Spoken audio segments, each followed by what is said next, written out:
নমস্কাৰ বন্ধু বান্ধৱীসকল, অৱন্তী সেনাপতি ইউটিউব চেনেললৈ আপোনালোক সকলোকে স্বাগতম জনাইছোঁ। আজি আমি আহিছোঁ লাংকাচি গাঁৱৰে লোক এজনে তেখেতে চকলেট গছ ৰুইছে। গতিকে কেনেকৈ ৰুইছে, ক'ত পুলি পালে ইত্যাদিবিলাক আপোনালোকক আজি দেখুৱাবলৈ আহিছোঁ। তাকে আহকচোন বাৰু, তেখেতসকলৰ লগতো চিনাকি হওঁ আৰু লগতে আপোনালোককো দেখুৱাওঁ। এখেত দুলু বৰা আৰু তেওঁৰ মিছেছ মনোৰমা বৰা। তেখেতসকলৰ যোগেদি আমি জানিব বিচাৰিছোঁ এতিয়া কেনেকৈ আমি ক'ত পুলি পালে ইত্যাদিবিলাক সোধোঁ, লগতে আপোনালোককো দেখুৱাওঁ। আৰু আপুনি প্ৰথমতে ক'ত পালে বাৰু, ক'ৰ পৰা সংগ্ৰহ কৰিলে, কেনেকৈ কৰিলে পুলিবিলাক? আমাৰ লাংকাচি গাঁও পঞ্চায়তৰ আণ্ডাৰত এই এখন আঁচনি গ্ৰহণ কৰা হৈছিলে ইয়াত, এটা পুলি উন্নয়ন খণ্ডৰ সহযোগত। আমাৰ মানে চকলেট খেতিটো আচলতে এনেকৈ যে খেতিৰ পৰা হয় সেই কথাটো আমি প্ৰথমতে নাজানো। হয় হয়, আমিওতো প্ৰথম শুনিছোঁ বাৰু। যেতিয়া ইয়াত আমাৰ এটাখুলি অৰ্গেনিক প্ৰডিউচাৰ কোম্পানী বুলি এটা FPC আছে, তেওঁলোকে আমাক ইয়াত খেতিৰ ওপৰত এখন কৰ্মশালা পাতিছিলে। তাতে তেওঁলোকে এই চকলেট খেতিটোৰ বিষয়ে আমাক জনাইছিলে। তাৰপিছত জনোৱাৰ পিছত তেওঁলোকে পুলিখিনি আমাক পঞ্চায়তৰ সহযোগত, তাৰমানে আমাৰ এখন চৰকাৰী আঁচনি আছে, সেই আঁচনিখনৰ সহযোগতে আমাক এই পুলিবিলাক প্ৰদান কৰিছে। আচ্ছা, আপোনালোকে এনেই ৰুওঁতে কিমান বছৰত লাগিব বুলি আপোনালোকক কৈছিল? আমাক পুলিখিনি দিয়াৰ পিছত 3 বছৰত লাগিব বুলি কৈছিলে, কিন্তু আমাৰ এতিয়া এনেকুৱা হৈছে কথাটো, ইয়াত পুলিখিনি লগোৱাৰ 1.5 বছৰ পিছৰ পৰা ইয়াত ফুল আৰম্ভ হৈছে। অঁ আচ্ছা, তেনেহ'লে আমি এতিয়া আশা কৰিব পাৰোঁ ভৱিষ্যতে আমি মানে ইয়াতকৈও ডাঙৰকৈ আমি ধৰক গোটেই এই অঞ্চলটোতে আমি এনেকুৱা ধৰণৰ কিছুমান চকলেটৰ, একচুৱেলি চকলেট বুলি কয়নে, পুলিটোৰ নাম কি বাৰু? গোটেই এইটো আচলতে ককোৱা ককোৱা বুলি কয় নহয়। এতিয়া আমি তাৰ পৰা চকলেট উৎপাদন কৰে কাৰণে চকলেট বুলি কথাটো আহিছে। এতিয়া মানে প্ৰায় চকলেট বুলিয়ে আৰু ক'বলৈ ধৰিছে, আমিও চকলেট গছ বুলিয়ে ক'ম আৰু। গতিকে প্ৰথম অৱস্থাত মানে আমাৰো যেতিয়া পুলিখিনি গোটৰ যোগেদি দিলেতো, প্ৰথম অৱস্থাত ৰুই পিনি আমিও হ'ব নহ'ব এনেকুৱাকে আছো আৰু। গতিকে মানুহবিলাককো ইমান বেছিকে জনোৱা নাছিলো। এতিয়া আৰু হলত আমাৰো ভাল লাগিছে। প্ৰথম কলি যেতিয়া সৰুকে কলি এটা হৈছে, কলি হওঁতে আমাৰ ভাল লাগিছিলে মানে, কিন্তু এতিয়াতো গুটি ভালকে পুৰত হৈছে বা পকা ফলো আমি উলিয়াব পাৰিছো, তাৰ পৰা আমাৰ ভাল লাগিছে আৰু। কিন্তু যিটো খেতি ধৰক আমি আগতে জনা নাছিলোঁ, এতিয়া প্ৰথম শুনিছোঁ বাৰু এনেকুৱা। কিন্তু যদি চকলেট খেতিটো আমাৰ এইফালে যিটো বস্তু 3 বছৰত হয় বুলি কোৱাটো যদি আমি এবছৰৰ পৰাই ফুলিছে বুলি গম পাইছোঁ, গতিকে তেনেকুৱা এটা খেতি যদি আমি ধৰক ব্যৱসায় ভিত্তিত মানে গোটেই এই অঞ্চলটোত যিহেতু মাটিখিনি মানে মাটিৰ উৰ্বৰতা যিটো লাগে তাত মানে সেইটো নিশ্চয় আছে ইয়াতে। সেইকাৰণে আমি চাহ খেতিটো যি ধৰণে আমি মুখ্য খেতি হিচাপে লৈছিলোঁ, ঠিক তেনেধৰণে আমি চাহ বাগানৰ মাজতে নিশ্চয় এইটো খেতিও আমি কৰিব পৰা যাব। হয় হয়, গতিকে যেতিয়া এটা খেতি হ'ব, চাহ গছত যেনেকৈ ব্ৰিটিছে চাহ খেতিটো কৰাৰ পিছত ধৰক আমাৰ ইয়াত ইণ্ডাষ্ট্ৰি হ'ল চাহৰ, তেনেকুৱা ধৰণে আমাৰ অসমখন চাহৰ কাৰণে যেনেকৈ বিখ্যাত হ'ল, ঠিক তেনেধৰণে আমি হয়তো অদূৰ ভৱিষ্যতে এই চকলেট খেতিটো আমাৰ অসমত মানে ভাল এটা সম্পদ হিচাপে আমি নিশ্চয় গঢ়ি তুলিব পাৰিম। আমাৰ অসমৰ এটা ভাল চিনাকি হ'ব। গতিকে আমি আশা ৰাখিছোঁ ভৱিষ্যতেও মানে প্ৰত্যেকেই এনেকুৱা ধৰণৰ খেতি কৰিবলৈ, আমাৰ যিবিলাক খেতিয়ক মানুহ, খেতিয়কসকলে প্ৰত্যেকে চাহ গছো কৰিছে, চাহ গছৰ লগতে ধৰক এনেকুৱা খেতি এটাও কৰিলে চকলেট খেতি হয়। যিহেতু আমাৰ এইটো অঞ্চলত প্ৰতি ঘৰ মানুহৰে চাহ খেতি, তাৰ উপৰিও মানে তামোল, জালুক ইত্যাদিবিলাকতো কৰেই। গতিকে তাৰ লগতে যদি চকলেট খেতিটো আমি কৰিব পাৰোঁ, তেতিয়াহ'লে নিশ্চয় আমি যথেষ্ট খেতিৰ ক্ষেত্ৰত আমি অসমৰ ৰাইজসকলে যথেষ্ট উপকৃত হ'ব পাৰিম বুলি মই ভাবোঁ। গতিকে আশা ৰাখিছোঁ ভৱিষ্যতে আমাৰ মানে পুলিবিলাক আমি ক'ত পাম বাৰু? পুলিবিলাক আমি আনিছিলোঁ আপোনাৰ নৰ্থ ইষ্ট অৰ্গেনিক বুলি গুৱাহাটীৰ এটা কোম্পানী আছে, তেওঁলোকে তাত চকলেট বাগান কৰিছে, তাতে পুলি তেওঁলোকে নাৰ্চাৰী কৰিছে, তাৰ পৰাই আমাক পুলিবিলাক দিছে। আৰু এতিয়া বৰ্তমান আৰু এসপ্তাহমানৰ পিছত আমাৰ ইয়াতে আমি পুলি ৰখাৰ ব্যৱস্থা কৰিছোঁ। ইয়াৰ পৰাই আমাৰ ওচৰৰ সেইফালৰ মানুহখিনি গুৱাহাটীৰ পৰা আনিবলৈ অসুবিধা হ'ব, তো তেওঁলোকে আমাৰ আশে পাশে যিখিনি মানুহে ল'ব ইচ্ছা কৰে তেওঁলোকে আমাৰ ইয়াৰ পৰাই ল'ব পাৰে। আচ্ছা, হয়, তেনেহ'লে আমাৰ এই অঞ্চলৰ সকলো ৰাইজে মানে তেনেধৰণে চিন্তাটো কৰিলে ভাল হ'ব। প্ৰত্যেকেই যদি তেনেকুৱা ধৰণে, আমি অকল চাকৰিমুখী হোৱাটোৱে উচিত নহয়, কাৰণ ইমানখিনি চাকৰিটো সকলোৱে পাব নোৱাৰে, চৰকাৰে হ'লেও ইমানখিনি দি দিব নোৱাৰিব। কিন্তু খেতিৰ মাধ্যমেৰে যদি আমি আগবাঢ়িব পাৰোঁ, ধৰক আমাৰ অসমখনো মানে এটা ভাল চকলেট খেতিৰ ওপৰতো এটা মানে বিখ্যাত হ'ব চাহৰ দৰে। ব্ৰিটিছে আমাৰ চাহ খেতিত আমাৰ অসমখন সোণালী কৰি থৈ গ'ল, হয় নাই? কিন্তু এতিয়া চকলেট আমি অসমীয়াই নিজৰ অসমখনৰ কাৰণে কিবা এটা চিন্তা কৰাটো ভাল বুলি ভাবোঁ আৰু। সেইটো আপুনি বহুত দূৰদৰ্শিতা চিন্তা কৰিছে, ভাল লাগিছে। গতিকে এনেকুৱা এটা খেতি আপোনালোকে যেতিয়া কৰিছে, লাংকাচি অঞ্চলতো বহুতেই কৰিছে বুলি শুনিছোঁ বাৰু। প্ৰথম আপোনালোকৰ তালৈকে আহিছোঁ।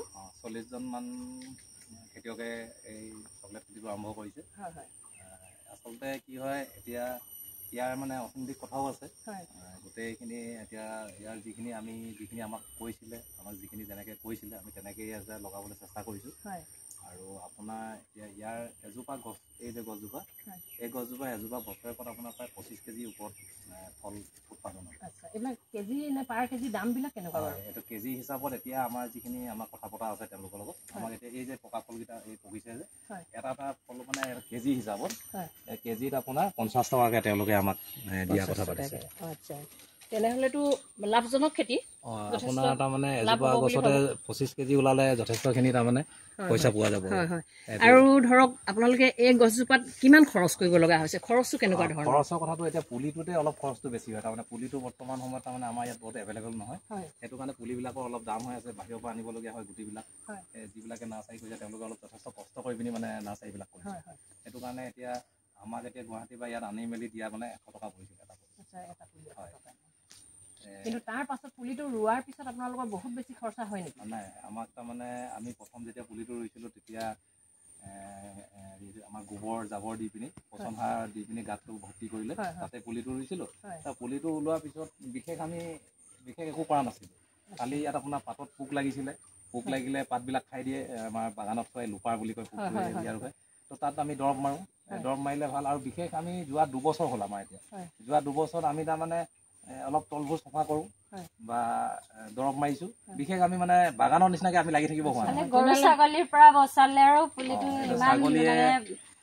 বাগানৰ নিচিনা ৰেগুলাৰ মেডিচিন মাৰিব নালাগে আৰু মানুহ তেনেকৈ সেইফালৰ পৰা আমি চিন্তা কৰিছোঁ চাহ বাগান এখনত আমি যিমান খৰচ কৰোঁ সেই হিচাপে আমাৰ মানে দৰৱৰ পৰা হাজিৰাৰ পৰা যিমানখিনি লাগে আপোনালোকৰতো ইয়াত তেনেকুৱা ধৰণে সিমান খৰচ কৰিব লগা হোৱা নাই। মানে বাগানৰ নিচিনা খৰচ নহয়। তেনেহ'লে সেইফালৰ পৰা চাবলৈ গ'লে আমাৰ এটা এইটো লাভজনক ব্যৱসায় বুলিয়ে ভাবিছোঁ। লাভজনক মানে কথাটো এনেকুৱা ধৰণৰ হ'ব বাইদেউ, আমাৰ ইয়াত এই যে পুলিখিনি 3 বিঘা মাটিত 420 টালৈকে পুলি ধৰে। 3 বিঘা মাটি আমি এতিয়া আপুনি নিজেও জানে, আপুনিও চাহ খেতি আছে আপোনাৰ, আজি যিটো অৱস্থা হৈছে আমাৰ চাহ খেতি, আমাৰ যি দৰৱ পাতিৰ দাম বাঢ়ি গৈছে, হাজিৰা বাঢ়ি গৈছে, ৰেট নাই, পাতৰ দাম নাই, আকৌ ফেক্টৰীবিলাকে কেতিয়াবা পাত নলওঁ বুলি কৈ দিয়ে। গোটেই এনেকুৱা এটা সমস্যা হৈছে তাৰমানে আজি এটা পৰিয়ালে তাৰমানে বাগানৰ ওপৰত নিৰ্ভৰ কৰি চলিবলৈ অসুবিধা আহি পৰিছে। সেইটো কাৰণে তাৰমানে আমি যদি চাহৰ লগতে আৰু এটা খেতি কৰি পিনি 2 টকা বেছিকে উৎপাদন কৰিব পাৰোঁ তেতিয়াহ'লে নিশ্চয় এটা ভাল এটা সুবিধা হ'ব ৰাইজৰ। বিশেষকে কমকে মাটি থকা মানুহখিনিৰ কাৰণে আৰু যাৰ বহুত বেছি মাটি আছে তেওঁলোকৰ কাৰণেতো বাগান ৰেটটো কম হ'লেও ইমান প্ৰব্লেম নহয়। কিন্তু কম যাৰ 5 বিঘা বা 3 বিঘা 4 বিঘা মাটি আছে তেওঁলোকৰ কাৰণে এইটো খেতি মানে যথেষ্ট ভাল হয়। সেইকাৰণে আমি আশা ৰাখিছোঁ অদূৰ ভৱিষ্যতে আমাৰ অসমৰ প্ৰতি ঘৰ মানুহৰ ঘৰে ঘৰে যাৰ খেতি মাটি বাৰী আছে, যিসকলে খেতি কৰে খেতিসকলৰ কথাই কৈছোঁ, তেখেতসকলে প্ৰত্যেকেই ধৰক এইটো খেতি চাহ বাগানৰ খেতিৰ লগতে মানে এইটো খেতিৰ মুখ্য খেতি হিচাপে আমি নিশ্চয় ল'ব পাৰিম, সকলো খেতিয়কে কৰিব পাৰিব। গতিকে আপোনালোকে এনেকুৱা এটা খেতি অনাৰ কাৰণে প্ৰথমতে আপোনালোকে যাৰ যোগেদি মানে পঞ্চায়তৰ ফালৰ পৰা আহিছে, যিগৰাকী এইটো আঁচনি উলিয়াই দিলে ধৰক, সেইটো মানে খুব তেখেতক অশেষ ধন্যবাদ দিছোঁ। গতিকে আমাৰ তিনিচুকীয়া জিলাতহে প্ৰথম কৰিছে নেকি এইটো খেতি? আপোনাৰ উজনি অসমত আমি উজনি অসমত প্ৰথম শুনিছোঁ, কাৰণ আগতে শুনাও নাই দেখাও নাই বাৰু। গতিকে আশা ৰাখিছোঁ আমি প্ৰত্যেকেই এনেকুৱা ধৰণে খেতি কৰিম, প্ৰতিজন খেতিয়কে আমি সজাগ হ'ব লাগিব এতিয়া, কাৰণ এটা খেতিৰ ওপৰতে চাহ খেতিৰ ওপৰতেতো আমি নিৰ্ভৰ কৰিব নোৱাৰোঁ। গতিকে আমি এনেকুৱা ধৰণৰ খেতি কৰিও আমি যিহেতু লাভান্বিত হ'ব পাৰিম। গতিকে আশা ৰাখিছোঁ অদূৰ ভৱিষ্যতে আমি প্ৰত্যেকেই মানে এটা সিদ্ধান্ত ল'ব লাগিব, সঠিক সিদ্ধান্তই ল'ম। আমি প্ৰত্যেকেই এনেকুৱা ধৰক যাৰ অকণমান মাটি আছে তাতোতো কেইজোপামান ৰুব পাৰিব, এতিয়া ইয়াত যদি 25 কেজি ফল এবছৰত লাগে আপোনাৰ এতিয়া 50 টকাকে 50 টকাকে হ'লে 25 কেজি আপোনাৰ প্ৰায় 1250 মান টকা। 1250 টকাত ইয়াত খৰচ পাতি ধৰি লৈছোঁ 200-300 টকা গুচি গ'ল, তো আপোনাৰ 800-900 টকা এজোপা গছত পাব বছৰেকত। তো গতিকে তেনেকে যদি কোনোবাই 10 জোপাও লগাই থৈ দিয়ে 8-10 হাজাৰ টকা এটা এনেই ওপৰতে পাই থাকিব। সৰহকে লগোৱাখিনিতো সেইটো এটা বেলেগে হিচাপ হ'ব, কিন্তু মানে চবেই যাতে লগাব পাৰে, সকলোৱে প্ৰত্যেকৰ ফুলৰ বাৰীটো মানুহে ৰুই থব পাৰিব। যি দেখিছোঁ ফুলবাৰীৰ মাজতো ইমান ডাঙৰ নহয় যে গছজোপা ডাঙৰ হ'ব, কিন্তু কাটিং কৰি ৰাখিলেতো একেবাৰে চোতালৰ কাষে কাষেও মানে ফুলবাৰীৰ নিচিনাই লাগিব মানে দেখিবলৈ। আৰু এতিয়া তাৰমানে কি এই বস্তুটোৰ চাহিদাটোৰ কথাও আছে। তাৰমানে আজি আমাৰ ভাৰতবৰ্ষত যিমান চকলেট হৈছে, তো তাত তাৰমানে আমাৰ চকলেটৰ প্ৰয়োজনীয় ভাৰতবৰ্ষত 70% মান এতিয়াও বাহিৰৰ পৰা আহিছে ৰ মেটেৰিয়েল আমাৰ মানে ভাৰতবৰ্ষত উৎপাদিত চকলেট এটা মানে সেইটো পুৰাব পৰাকৈ গতিকে আপুনি 70% মানৰ যেতিয়া এতিয়াও দৰকাৰ আছে গতিকে এই খেতিটো তাৰমানে উদূৰ ভৱিষ্যতে বহুত সুবিধা আছে সেইটো কাৰণে হয় গতিকে চবেই ৰাইজে আগবাঢ়ি আহক চবেই কৰক আমি যিমান যেনেকে পাওঁ আমি এতিয়া আজি 2 বছৰত যিখিনি আমি শিকিছো যিখিনি মানে অভিজ্ঞতা এটা আমাৰ হৈছে প্ৰশিক্ষণো আপোনালোকে দিব পাৰিব নিশ্চয় আমি ইয়াত মানে যিসকলে পুলি ল'ম বুলি আগ্ৰহ প্ৰকাশ কৰিছে তেওঁলোকক আমি অলপ প্ৰাৰম্ভিক যিখিনি কেনেকে পুলি ৰুব লাগে কি কি যতন কৰিব লাগে এইখিনি আমি ইয়াতে এদিনীয়া এটা প্ৰশিক্ষণৰ ব্যৱস্থাও কৰিছো সেইটো হ'ব আমাৰ ইয়াতে গতিকে মই ভাবিছো মোৰ বন্ধু বান্ধৱীসকলকো দেখুৱালো আজি গতিকে আপোনালোক সকলোৱে মানে যিসকলে খেতি কৰে খেতিয়কসকলৰ কথা কৈছো আপোনালোকেও চিন্তা কৰক এনেকুৱা ধৰণৰ এটা খেতি যদি আমি কৰিব পাৰোঁ তেতিয়াহ'লে হয়তো আমাৰ অসমখন আমি আৰু চহকী কৰিব পাৰিম গতিকে আজিলৈ ইমানকে দেখালো আৰু